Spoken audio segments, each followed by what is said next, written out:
हो और चाहे किसी भी देश के द्वारा संचालित किया जा रहा हो, मिशन की निश्चितता और अनिश्चितता के बीच बहुत ही महीन अंतर होता है, जिससे कि मिशन सफल या असफल होता है। लेकिन ना हम थके ना हम हारे। हमने अपनी पिछली कमियों को सुधारते हुए आज पूरी तरह से आश्वस्त किया है कि लैंड मॉड्यूल निश्चित तौर पे चंद्रमा के सतह पर सेफ और सॉफ्ट लैंडिंग करेगा। सभी दर्शकों की जानकारी के लिए अब हम इसरो के अब तक के सभी लूनर मिशन की संक्षिप्त विवरण प्रस्तुत करेंगे। जी हाँ, इसरो का पहला मून मिशन चंद्रयान-1 अक्टूबर 2008 में PSLV रॉकेट के द्वारा सफलतापूर्वक प्रक्षेपित किया गया था। चंद्रयान-1 चंद्रमा के सतह पर पानी की खोज करके पहले ही इतिहास रच चुका है। यही कारण है कि आजकल विश्व के तमाम अंतरिक्ष वैज्ञानिक और स्पेस एजेंसियां चंद्रमा को और करीब से जानने के लिए उत्सुक दिख रही हैं। अगर हम बात करें चंद्रयान-2 की, जो इसरो का दूसरा मून मिशन है, जुलाई 2019 में इसरो के सबसे ताकतवर रॉकेट LBM-3 द्वारा सफलतापूर्वक प्रक्षेपित किया गया था और आज भी लगभग 4 साल बाद यह चंद्रमा के 100 किलोमीटर के सर्कुलर ऑर्बिट में घूमते हुए बहुत ही उत्तम क्वालिटी का डेटा प्रदान कर रहा है। मिशन के प्रारंभ में इसकी आयु 1 साल निर्धारित की गई थी, परंतु LBM-3 द्वारा बहुत ही सटीक इंजेक्शन और मिशन मैनेजमेंट की वजह से चंद्रयान-2 काफी लंबे समय तक कार्यरत रहेगा। अब तक चंद्रयान-2 चंद्रमा के लगभग सभी भागों का चित्र लिख चुका है। इसका एक बहुत ही महत्वपूर्ण पेलोड OHRC यानी कि ऑर्बिटर हाई रेजोल्यूशन कैमरा विश्व का सबसे बेहतरीन कैमरा है, जो कि चंद्रमा के सतह का लगातार पिक्चर भेज रहा है। अब मैं तुलसी जी से निवेदन करूंगा कि वो आप लोगों को इसरो के वर्तमान मिशन चंद्रयान-3 के बारे में बताएं। अभी आपने मिश्रा जी के द्वारा सुना इसरो के अब तक के लूनर मिशंस का विवरण। अब चलते हैं टुवर्ड्स चंद्रयान।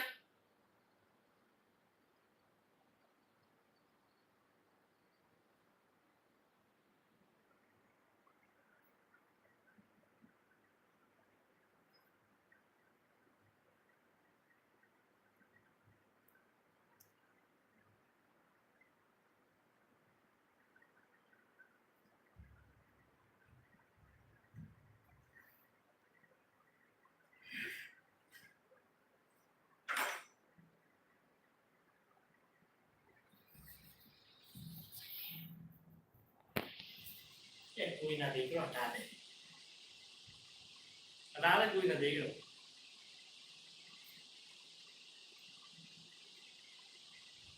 नमस्कार, इसरो के इस महाअभियान से जुड़ने के लिए आप सादर आमंत्रित हैं।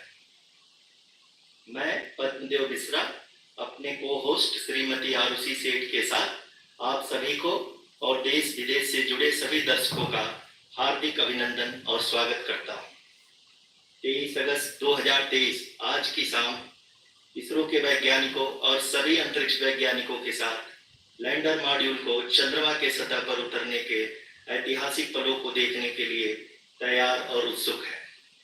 जी हाँ, इसरो के गौरवपूर्ण इतिहास में एक और अध्याय जुड़ने जा रहा है और आज हम सब लोग इसके साक्षी बनेंगे। आप ये सारे विजुअल्स अपने स्क्रीन पर इसरो के मिशन ऑपरेशन कॉम्प्लेक्स यानी मॉक से देख रहे हैं, जो कि बेंगलुरु में स्थित telemetry tracking and command network track से प्रसारित किया जा रहा है। ये विजुअल्स आपको पावर डिसेंट के काउंटडाउन और उस पथ को प्रदर्शित कर रहा है जिस पे चलकर लैंडर आज चंद्रमा के साउथ पोल पे सेफ और सॉफ्ट लैंडिंग करेगा। आपको ध्यान दिला दूं, इस समय हम लोग पावर डिसेंट शुरू होने से लगभग 22 मिनट दूर है।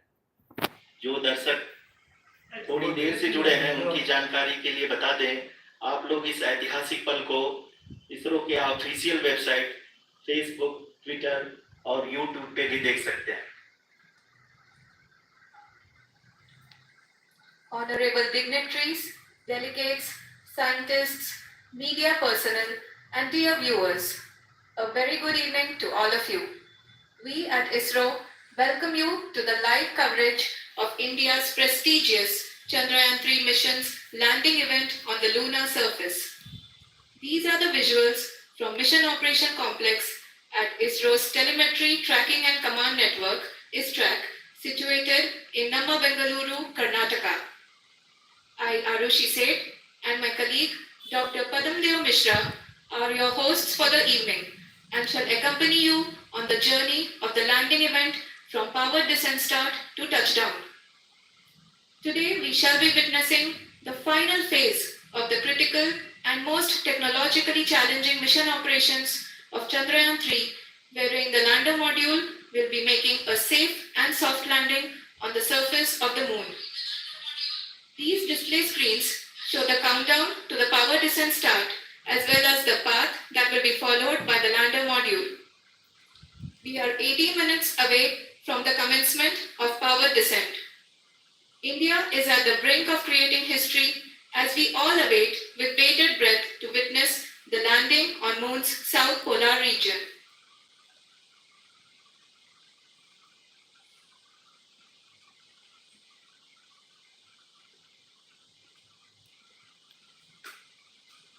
छोड़ भैया यार, कोई ना देख लो काय कर रहा हो यार, आंसर करवा रहा हूँ।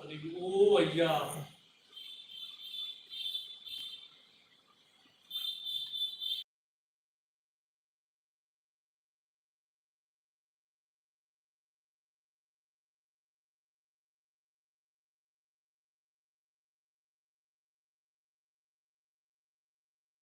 अक्टूबर 2008 में ये सब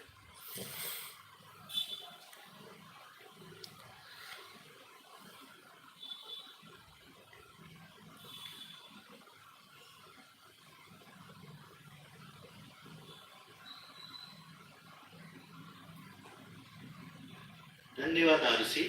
अगर मैं सही मायने में कहूँ तो अंतरिक्ष का कोई भी मिशन हो और चाहे किसी भी देश के द्वारा संचालित किया जा रहा हो, इसरो मिशन की निश्चितता और अनिश्चितता के बीच बहुत ही महीन अंतर होता है, जिससे कि एक मिशन सफल या असफल होता है। लेकिन ना हम थके ना हम हारे। हमने पिछली कमियों को सुधारते हुए आज पूरी तरह से आश्वस्त किया है कि लैंडर मॉड्यूल निश्चित तौर पे चंद्रमा के सतह पर सेफ और सॉफ्ट लैंडिंग करेगा। सभी दर्शकों के जानकारी के लिए अब हम इसरो के अब तक के सभी लूनर मिशंस को संक्षिप्त विवरण प्रस्तुत करेंगे। जी हाँ, इसरो का पहला मून मिशन चंद्रयान-1 अक्टूबर 2008 में PSLV रॉकेट के द्वारा सफलतापूर्वक प्रक्षेपित किया गया था। चंद्रयान-1 ने चंद्रमा के सतह पर पानी की खोज करके पहले ही इतिहास रच चुका है। यही कारण है कि आजकल विश्व के तमाम अंतरिक्ष वैज्ञानिक और स्पेस एजेंसियां चंद्रमा को और करीब से जानने के लिए उत्सुक दिख रहे हैं। अगर हम बात करें चंद्रयान-2 की, जो इसरो का दूसरा मिशन है, जुलाई 2019 में इसरो के सबसे ताकतवर रॉकेट LVM-3 द्वारा सफलतापूर्वक प्रक्षेपित किया गया था और आज भी लगभग 4 साल बाद यह चंद्रमा के 100 किलोमीटर के सर्कुलर ऑर्बिट में घूमते हुए बहुत ही उत्तम क्वालिटी का डेटा प्रदान कर रहा है। मिशन के प्रारंभ में इसकी आयु 1 साल निर्धारित की गई थी, परंतु LVM-3 की वजह से चंद्रयान-2 काफी लंबे समय तक कार्यरत रहेगा।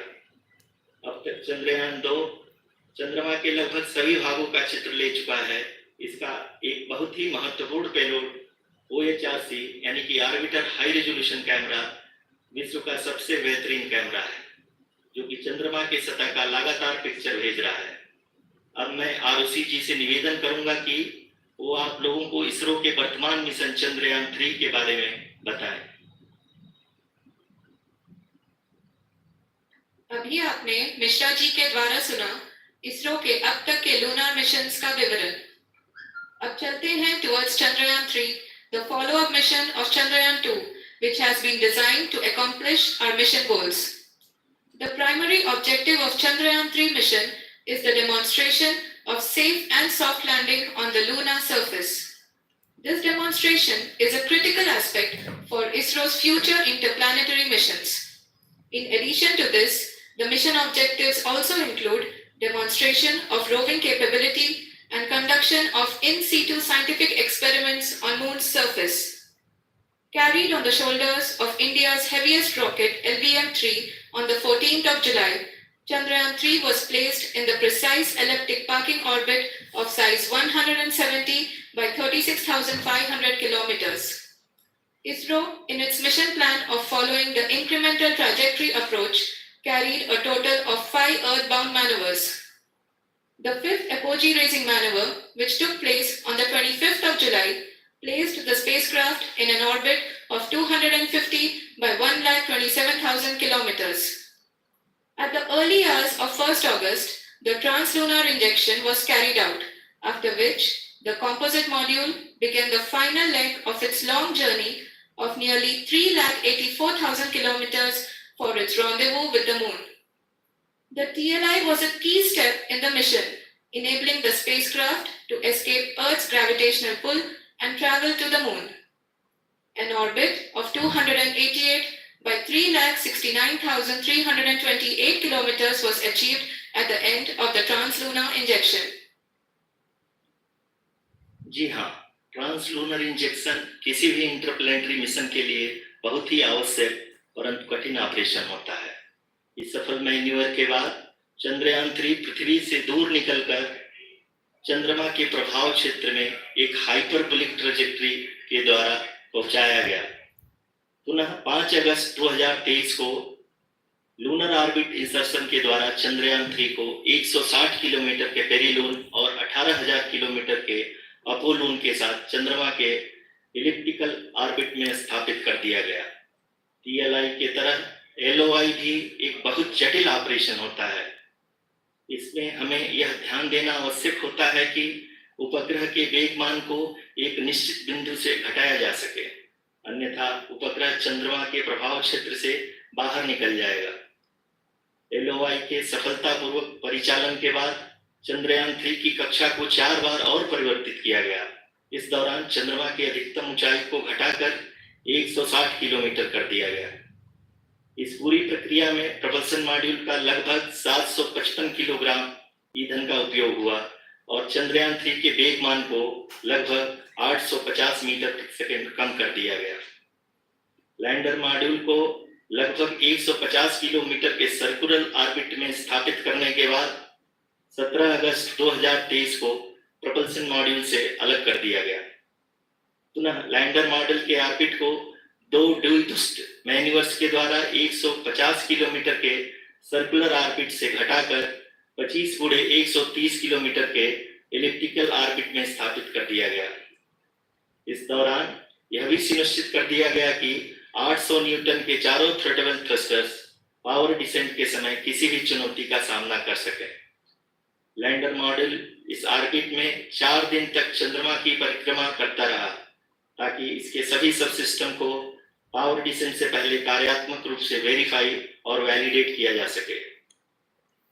इस दौरान चंद्रयान 2 और लैंडर मॉड्यूल की आपस में बातचीत भी हो चुकी है और संक्षेप में अब तक की यात्रा की बात करें तो लैंडर मॉड्यूल अब तक 21 बार पृथ्वी के और लगभग 120 बार चंद्रमा का चक्कर लगा चुका है और इस पूरी यात्रा में लगभग 55 लाख किलोमीटर की यात्रा भी पूरी कर चुका है।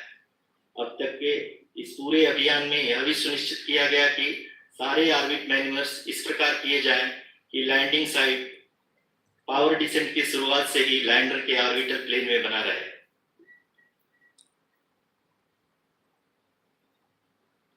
That is true indeed. We have arrived at the crucial juncture wherein the orbit plane contains the desired landing site at the start of powered descent. We are also happy to announce that live images from the Chandrayaan-3 lander imager camera is being received continuously. The demonstration of soft landing on the moon's surface is no ordinary feat due to the innumerable challenges and complexities involved. The lander velocity has to be killed from nearly 6,048 kilometers per hour without any aid from the thin and tenuous moon's atmosphere. The lunar dust at the time of landing and the craters and boulders scattered over the moon's surface make it further complicated to achieve this. The new and improved Chandrayaan-3 design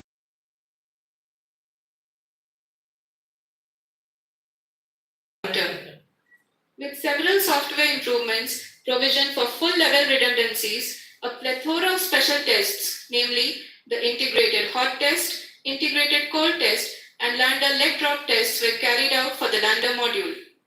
The success of these tests has provided great confidence in the performance of all the onboard sensors, propulsion system, and associated guidance, control, and navigation algorithms. The key findings during the tests have been able to improve the overall system performance. The largely unexplored south pole of the moon has been chosen as the intended landing site, since there is a possibility of finding ice and other minerals which would be vital resources for future explorers.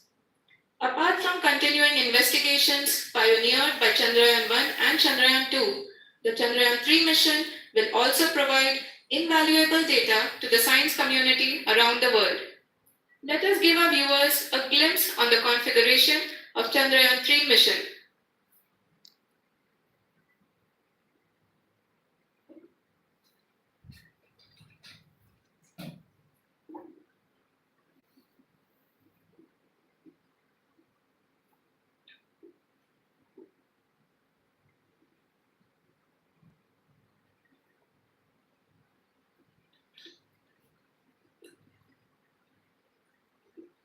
Chandrayaan-3 का mission plan लगभग चंद्रयान-2 की तरह ही बनाया गया है। यहाँ यह भी सुनिश्चित किया गया है कि चंद्रयान-3 को रॉकेट से अलग होने से लेकर के चंद्रमा के निकटतम कक्षा में स्थापित होने तक सारी गतिविधियां चंद्रयान-2 के तरह ही हों। और अब हम यह कह सकते हैं कि यह प्लान पूरी तरह से 100% सफल रहा।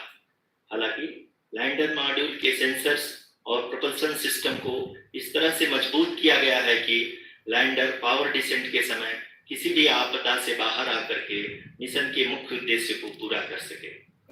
इस क्रम में लैंडर के मुख्य सेंसर्स तारा, लासा, LHPC, LTV और LHDAC का कार्यात्मक परीक्षण भी किया जा चुका है। LTV, जो कि पूर्णतः स्वदेशी तकनीकी से बनाया गया एक नया सेंसर है, इसका मुख्य कार्य लैंडर के वेलोसिटी को तीनों अक्षों में कंप्यूट करना है। पावर डिसेंट के दौरान लैंडर के सटीक पोजीशन और वेलोसिटी का ज्ञान होना बहुत ही आवश्यक है। लिराव यानी laser inertial referencing and accelerometer package इस कार्य को पावर डिसेंट के दौरान बखूबी निभाएगा।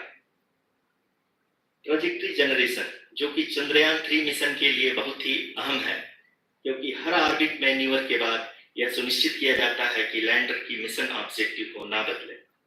इस क्रम में मैं यह भी आपको बता दूं कि ऑर्बिट डिटर्मिनेशन, जो कि उपग्रह के पोजीशन और वेलोसिटी को बहुत ही एक्यूरेटली बताता है, एक बहुत ही कठिन और जटिल कंप्यूटेशन और एस्टिमेशन होता है।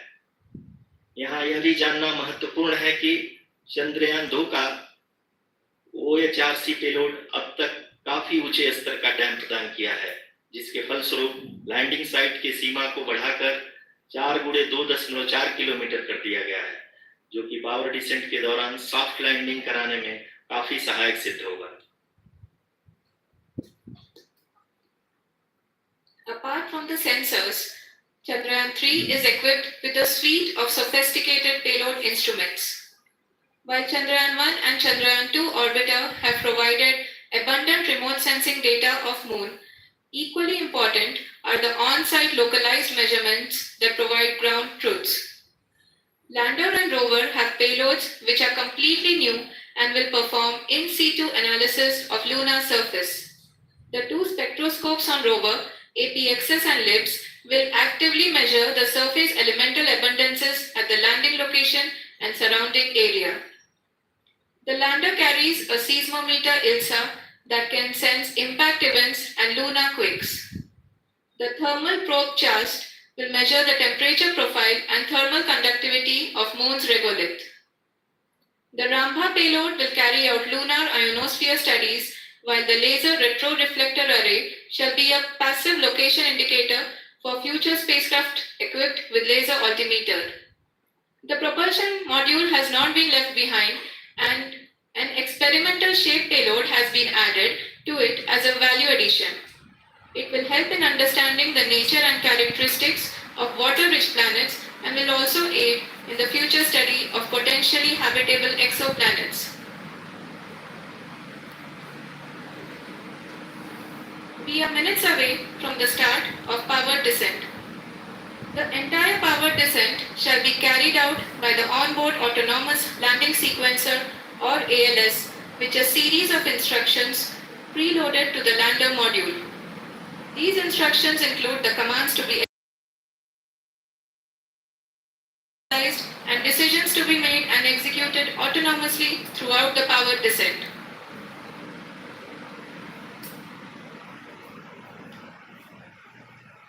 जी हाँ, अब हम पावर डिसेंट के बहुत ही करीब आ चुके हैं। हम आपको बताते चलें कि पावर डिसेंट को कुल 4 चरणों में बांटा गया है। सबसे पहले आता है रफ ब्रेकिंग फेज, जिसमें लैंडर की ऊंचाई को चंद्रमा की सतह से 30 किलोमीटर से घटाकर 7.4 किलोमीटर कर दिया जाएगा। इस पूरी प्रक्रिया को पूरा करने में लगभग 11.5 मिनट लगेगा और इसका समानांतर वेग 1680 मीटर प्रति सेकंड से घटाकर 358 मीटर प्रति सेकंड हो जाएगा। We have continuous flow of lander telemetry data from ISRO's Deep Space Network IDSN-32 located in Belalu, Bengaluru. The data is being acquired real time by station and is flown to the Mission Operation Complex through our communication links. In addition to it, we also have support from ESA and JPL DSN stations. There will be no ground intervention once the ALS takes charge. The preparation for today's event had started 48 hours before, wherein various pre-selections and uplinking of parameters for the autonomous landing sequence were carried out. The whole descent is divided into 4 phases: the rough braking phase, the altitude hold phase, fine braking phase, and the local navigation phase or the terminal descent phase.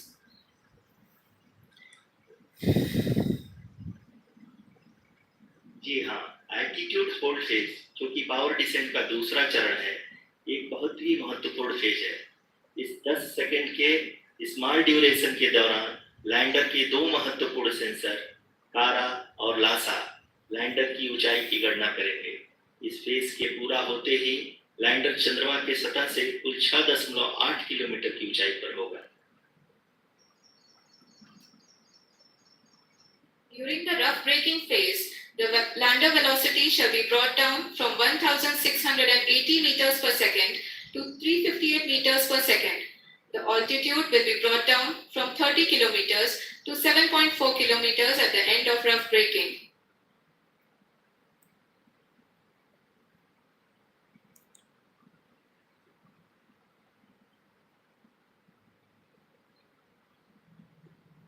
Currently, we can see the scientists are analyzing the lander data.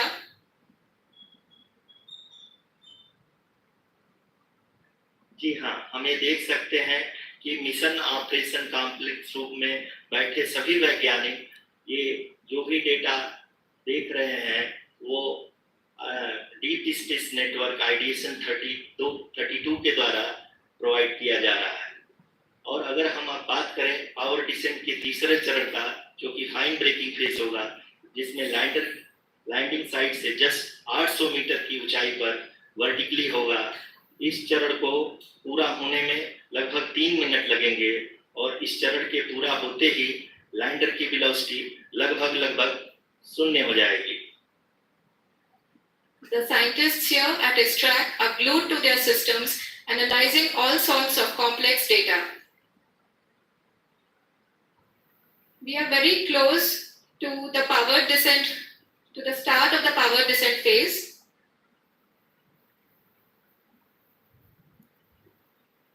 जी हाँ, अगर हम अब बात करें power descent के चौथे और अंतिम चरण का, जो कि लोकल नेविगेशन फेज या टर्मिनल डिसेंट फेज भी कहा जाता है, इस दौरान लैंडर के 2 इंजन बंद कर दिए जाएंगे और लैंडर के सेंसरों द्वारा इसके हाइट और वेलोसिटी की गणना इनर्शियल नेविगेशन को भेज दिया जाएगा।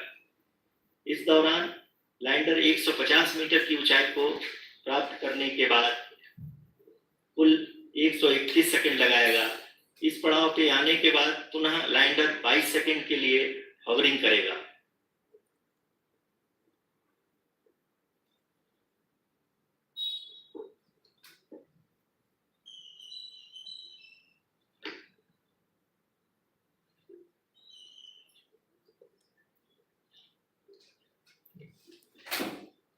आप इस समय अपने स्क्रीन पे मिशन ऑपरेशन कॉम्प्लेक्स में बैठे सभी मान्यगणों को देख सकते हैं, जो कि बहुत ही उत्सुकता के साथ टेलीमेट्री डेटा को देख रहे हैं। अभी हम लोग पावर डिसेंट शुरू होने से जस्ट कुछ ही पल दूर हैं।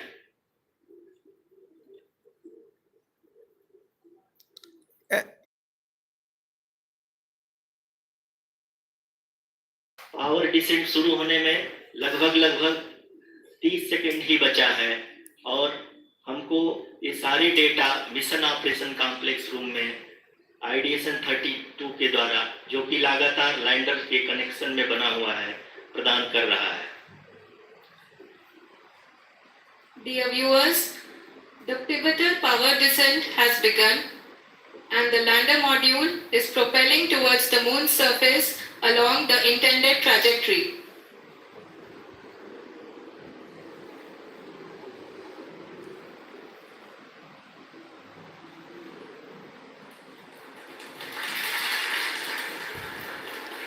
जी हाँ, अब हम देख सकते हैं रफ ब्रेकिंग फेज की शुरुआत हो चुकी है।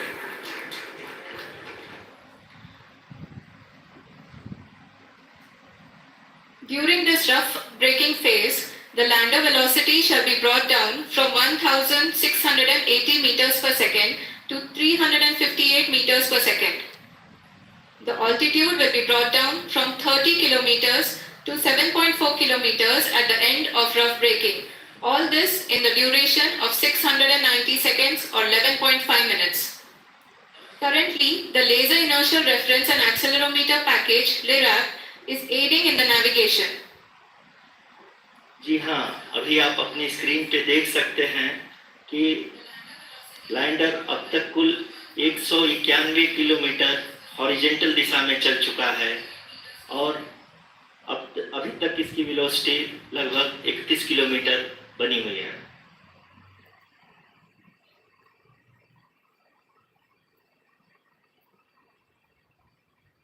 The lander module has traveled a distance of approximately 228 kilometers. The complete downrange that will be traveled during this phase shall be nearly 713.5 kilometers.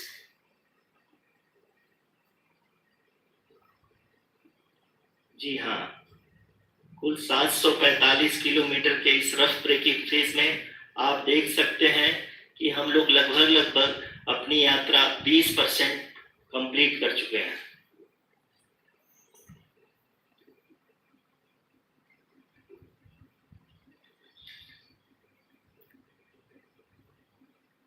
Power descent की यह शुरुआत हम कह सकते हैं कि बहुत ही सटीक और सदी हुई है, जिसमें लैंडर अपने वेगमान को अनुमानित तरीके से घटा रहा है।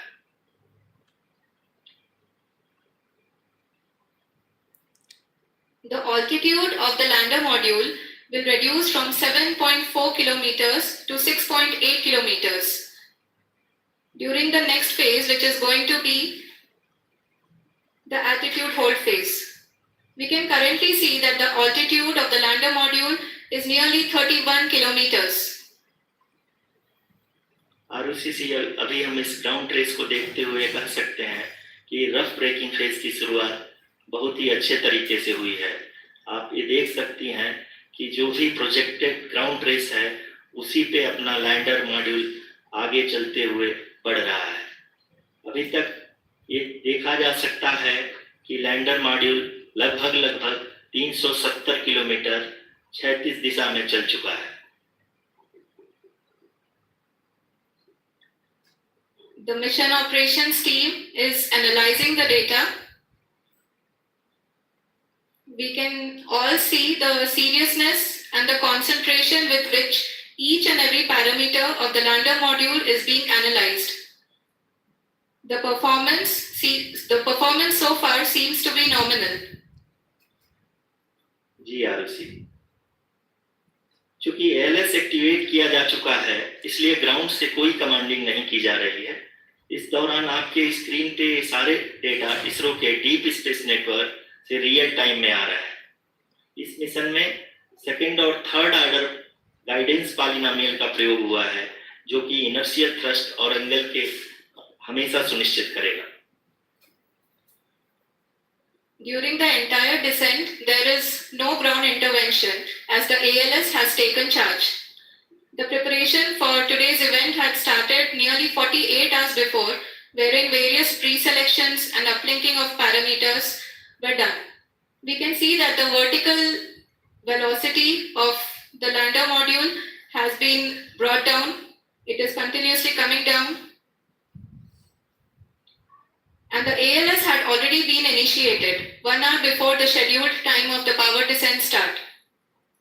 Following this, the throttleable engine electronics module, the TECM, was switched on and lander was oriented to the favorable attitude.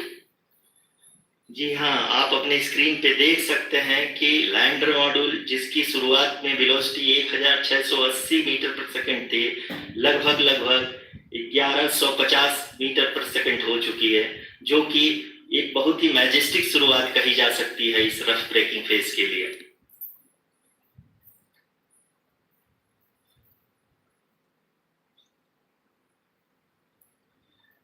यहाँ पे मैं आपको ये भी बताते चलूं कि आप अपने स्क्रीन पे देख सकते हैं कि द लैंडर मॉड्यूल का आल्टीट्यूड धीरे धीरे अब कम होता हुआ दिख रहा है और जो कि एक्सपेक्टेड भी है। अभी हम बात करें करंट आल्टीट्यूड की तो जो कि 28.6 किलोमीटर के आसपास है। आप स्क्रीन पर ये भी देख सकते हैं Chandrayaan 3 lander imager display. The lander imager is continuously taking photographs of the moon surface, and that is also being streamed here. Currently, the horizontal velocity has been brought down and the distance traveled is 574 kilometers. The current altitude is 27 kilometers as can be seen on the screen. जी हाँ, करीब करीब अपने आधे सफर को पूरा करते हुए इस रफ ब्रेकिंग फेज में लैंडर बहुत ही आगे की तरफ बढ़ते हुए अपनी ऊंचाई को घटा रहा है। अगर अब बात करें तो लैंडर की ऊंचाई चंद्रमा के सतह से लगभग 27 किलोमीटर से नीचे हो चुकी है, करीब करीब 26.7 किलोमीटर के आसपास है। The next phase after the rough braking phase is the attitude hold phase, which will be for a duration of nearly 10 seconds. The lander will be oriented such that both the altimeters will be looking exactly towards the moon's surface. At the end of this attitude hold phase, height measurement update to navigation system will be given from the laser and car band altimeters. Currently, we are in the middle of the rough braking phase. जी हाँ, अगर हम ध्यान से देखें तो लगभग 8 minute की यात्रा के बाद लैंडर अपनी हॉरिजॉन्टल वेलोसिटी को लगातार कम करते हुए अपनी ऊंचाई अभी की ऊंचाई के समय 24 किलोमीटर की ऊंचाई प्राप्त कर चुका है।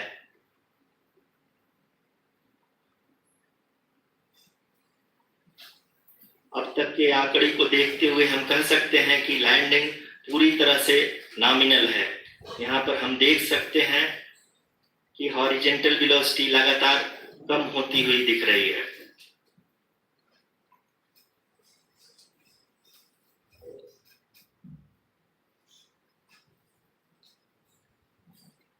The altitude of lander from ground is currently 12 kilometer. It's currently 22 kilometer, which is again going to be coming down, and that is expected. For the viewers who have joined now, we are in the power descent phase, and we are in the rough braking phase, which is the first phase of the power descent. We have currently traveled a downrange of 697 kilometers, and the downrange that has to be traveled during this phase is 713.5 kilometers. जी हाँ, अभी आप देख सकते हैं कि lander की horizontal velocity लगभग 720 metre प्रति सेकंड हो गई है।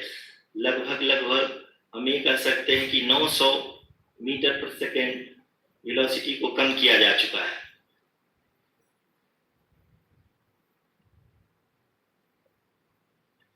At the same time, we can see the altitude of the lander is just 17.8 kilometer from the moon surface, which is going to be around 7.4 at the end of the rough braking phase.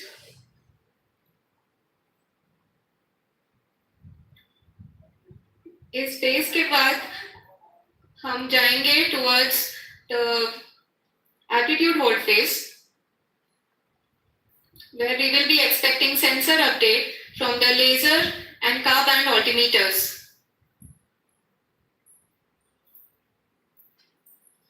We can see the visualization of the lander module moving towards the moon's surface.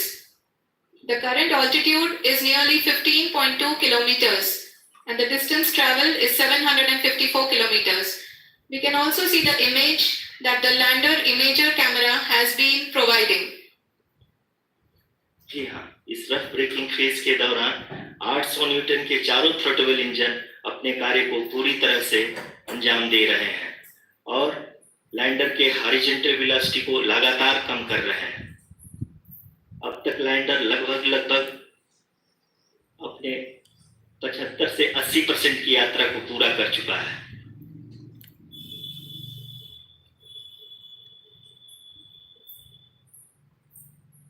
After the rough braking and the attitude hold phase, we shall be having the fine braking phase, which will continue for nearly 3 minutes. The whole phase is being driven by the autonomous landing sequencer and there is no intervention from ground. जी हाँ रुचि, अभी आप अपनी screen पे देख सकती हैं कि जो करंट आल्टीट्यूड है चंद्रमा के सतह से लगभग 10 किलोमीटर के आसपास है। जी हाँ, हम अपने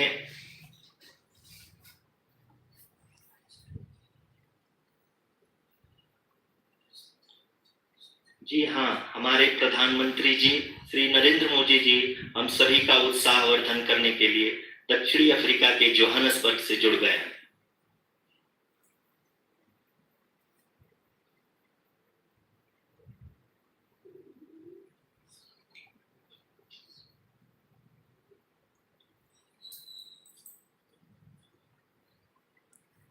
Yes, we are privileged to have with us Honorable Prime Minister of India, Shri Narendra Modi ji, who has joined us from South Africa's Johannesburg to encourage us.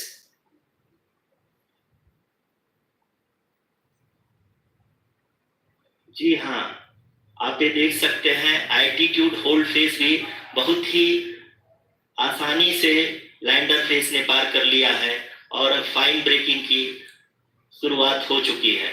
अभी हम ये देख सकते हैं कि लैंडर की ऊंचाई लगभग 5.6 किलोमीटर है, जो कि इस फेज के उपरांत लगभग 800 मीटर हो जाएगी।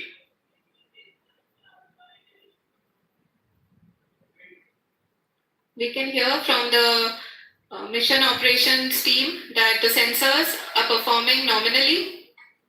And we are currently in the midst of the fine braking phase, which is going to continue for 3 minutes.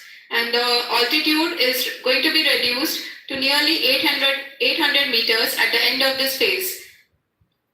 जी हाँ, जैसा कि आरुषि जी ने बताया कि लगभग 3 मिनट के उपरांत लैंडर की हाइट लगभग 800 मीटर वर्टिकली होगी और यहाँ पे लैंडर की horizontal velocity, vertical velocity, even down range भी लगभग शून्य होगा। We can see the visual of the lander module and we can see that the down range traveled is nearly 831 kilometers.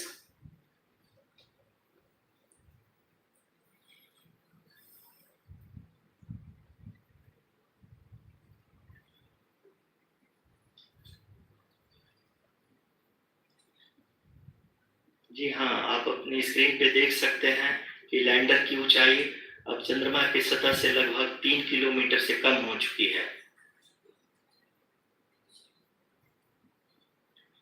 We are very close to the moon's surface, nearly 2.6 kilometers as we can see.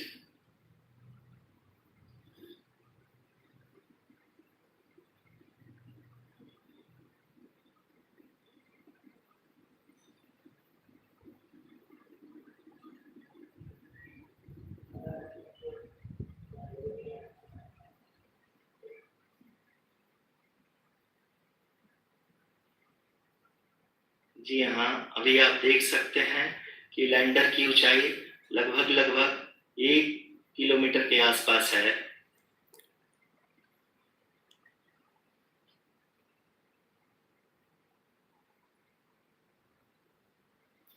We are nearing the final phase of the power descent, which is going to be the vertical descent phase or the local navigation phase.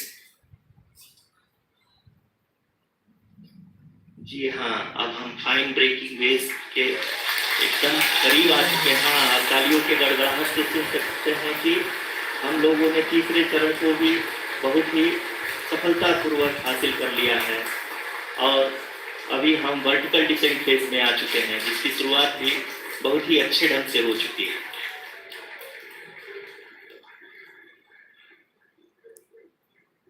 Lot of applause indicates that till now the performance has been nominal. We are in the vertical descent phase 1.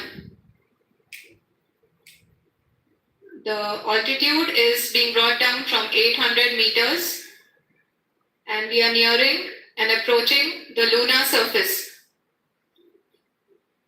जी, आप अपने screen पे देख सकते हैं कि lander क्या height लगातार कम होता जा रहा है। इस समय हम लैंडिंग साइट के जस्ट ऊपर हैं और इस समय इसकी ऊंचाई लगभग 600 मीटर के आसपास है। इस फेज के दौरान लगभग 150 मीटर के ऊंचाई पे पहुंचने के बाद लैंडर अगेन लगभग 20 से 22 सेकंड के लिए हॉवरिंग करेगा। We are above the landing site. The horizontal as well as the vertical velocity is now being constantly reduced. And the lander module has begun its descent towards the landing site.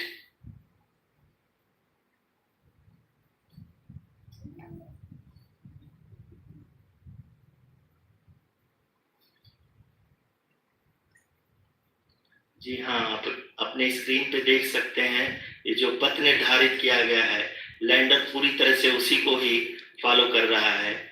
इस समय हम लगभग 200 metre की height से भी कम आ चुके हैं।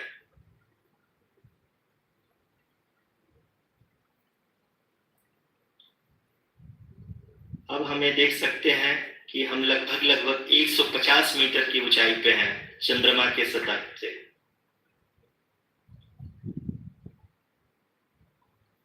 We are approaching the vertical descent phase 2, which will have the lander module hovering at nearly 150 meters above the lunar surface.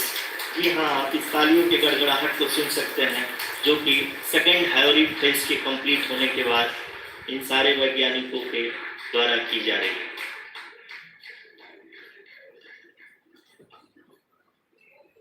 जी हाँ, आप अगर फिर से ध्यान से देखें तो एल्टीट्यूड पुनः कम होता जा रहा है। अभी हम लोग लगभग 135 मीटर की ऊंचाई पे हैं। The sensors that are updating at this point are providing confirmation of the safety of the landing site. As expected, the retargeting is going on, and this is a very good signature for the lander. अभी आप ये देख सकते हैं कि lander की ऊंचाई लगभग 65 मीटर के आसपास बची हुई है।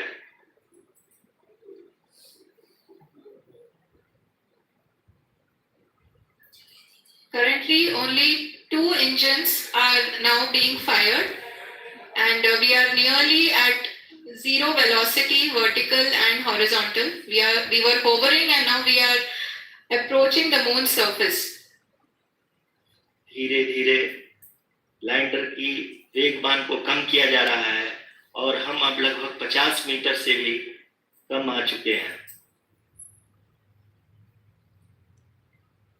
We can see the Honorable Prime Minister, Shri Narendra Modi ji, who is here to encourage us, and he is critically looking at the visuals.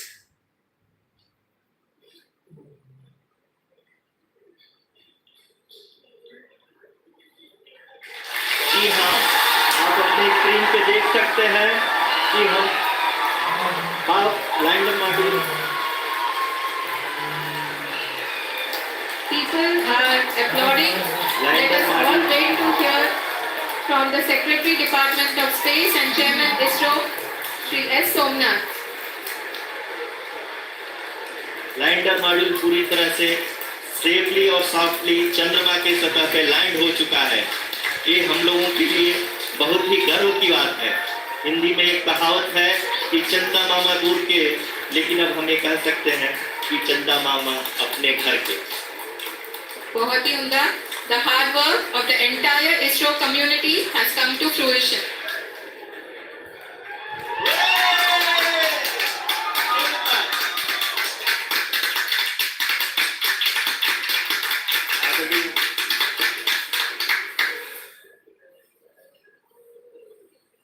आदरणीय प्रधानमंत्री जी, नमस्कार।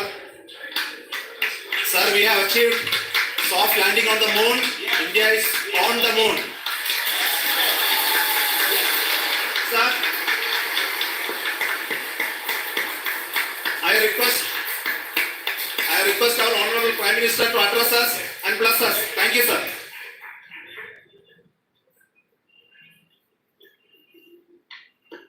मेरे प्यारे परिवारजनों, जब हम अपनी आंखों के सामने ऐसा इतिहास बनते हुए देखते हैं तो जीवन धन्य हो जाता है। ऐसी ऐतिहासिक घटनाएं राष्ट्र जीवन की चिरंजीव चेतना बन जाती है। ये पल अविस्मरणीय है। ये क्षण अभूतपूर्व है। ये क्षण विकसित भारत के शंखनाद का है। ये क्षण नए भारत के जयघोष का है।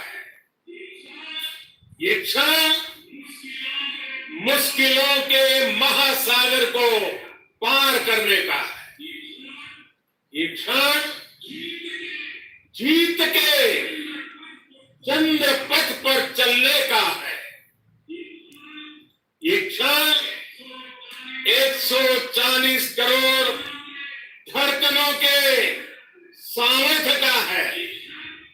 ये क्षण भारत में नई ऊर्जा, नया विश्वास, नई चेतना का है। ये क्षण भारत के उदयमान भाग्य के आह्वान का है। अमृत काल की प्रथम प्रभा में सफलता की यह अमृत वर्षा हुई है। हमने धरती पर संकल्प लिया और चांद पर उसे साकार किया। और हमारे वैज्ञानिक साथियों ने भी कहा, India is now on the moon. आज हम अंतरिक्ष में नए भारत की नई उड़ान के साक्षी बने। साथियों, मैं इस समय ब्रिक्स समिट में हिस्सा लेने के लिए दक्षिण अफ्रीका में हूं, लेकिन हर देशवासी की तरह मेरा मन चंद्रयान महाअभियान पर भी लगा हुआ है। नया इतिहास बनते ही हर भारतीय जश्न में डूब गया है। हर घर में उत्सव शुरू हो गया है। हृदय से मैं भी अपने देशवासियों के साथ, अपने परिवारजनों के साथ इस उमंग और उल्लास से जुड़ा हुआ हूं। मैं टीम चंद्रयान को, इसरो को और देश के सभी वैज्ञानिकों को जी जान से बहुत बहुत बधाई देता हूं, जिन्होंने इस पल के लिए इतना परिश्रम किया, उत्साह, उमंग, आनंद और भावुकता से भरे इस अद्भुत पल के लिए मैं 140 करोड़ देशवासियों को भी कोटि कोटि बधाइयां देता हूं।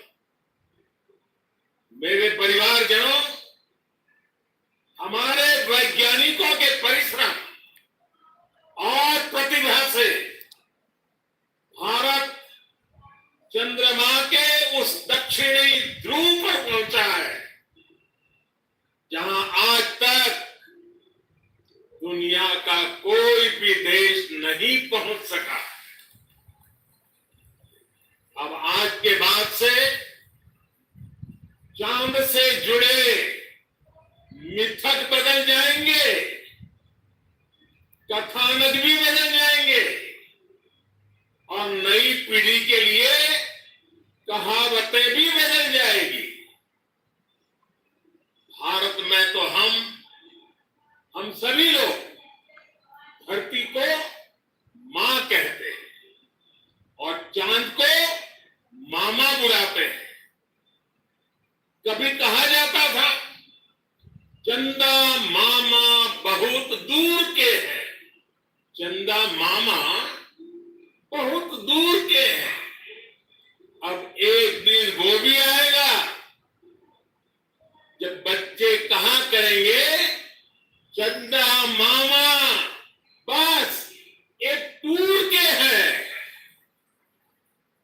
Friends, on this joyous occasion, I would like to address all the people of the world, the people of every country and region. India's successful moon mission is not just India's alone. This is a year in which the world is witnessing India's G20 presidency. Our approach of one earth, one family, one future is resonating across the globe. This human-centric approach that we present and that we represent has been welcomed universally.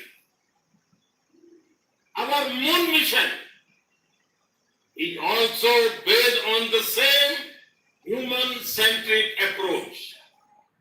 Therefore, this success belongs to all of humanity, and it will help moon missions by other countries in the future. I am confident that all countries in the world, including those from the global south, are capable of achieving such feats. We can all aspire for the moon and beyond. मेरे परिवारजनों, चंद्रयान महाअभियान के ये उपलब्धि भारत की उड़ान को चंद्रमा की कक्षाओं से आगे जाएगी। हम हमारे सौर मंडल की सीमाओं का सामर्थ्य परखेंगे और मानव के लिए ब्रह्मांड की अनेक संभावनाओं को साकार करने के लिए भी जरूर काम करेंगे। हमने भविष्य के लिए कई बड़े और महत्वाकांक्षी लक्ष्य तय किए। जल्द ही सूर्य के विस्तृत अध्ययन के लिए ISRO Aditya L1 mission launch करने जा रहा है। इसके बाद शुक्र भी लक्ष्यों में से एक है।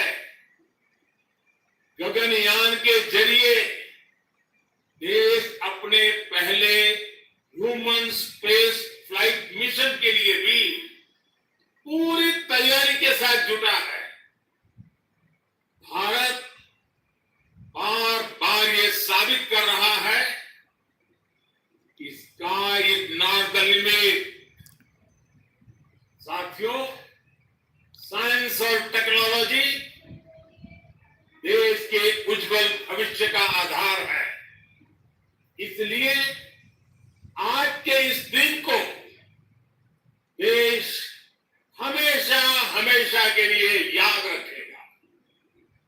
यह दिन हम सभी को एक उज्जवल भविष्य की ओर बढ़ने के लिए प्रेरित करेगा। ये दिन हमें अपने संकल्पों की सिद्धि का रास्ता दिखाएगा। ये दिन इस बात का प्रतीक है कि हार से सबक लेकर जीत कैसे हासिल की जाती है। एक बार फिर देश के सभी वैज्ञानिकों को बहुत बहुत बधाई और भविष्य के मिशन के लिए ढेरों शुभकामनाएं।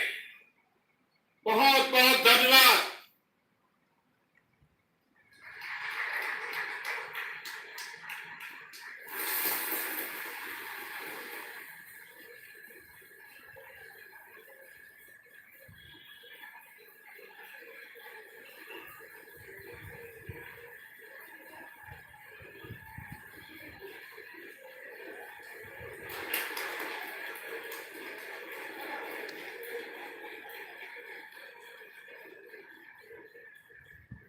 Thank you, Aditya, for being part of our journey to this success. And let me take this opportunity to thank the people behind this mission. The project director of Chandrayaan-3 is here. Veera Muthuvel, congratulations to you. The associate project director, Kalpana, and the mission operations director, Shrikant. And the satellite was built up. You are our satellite center, Shankar and the director.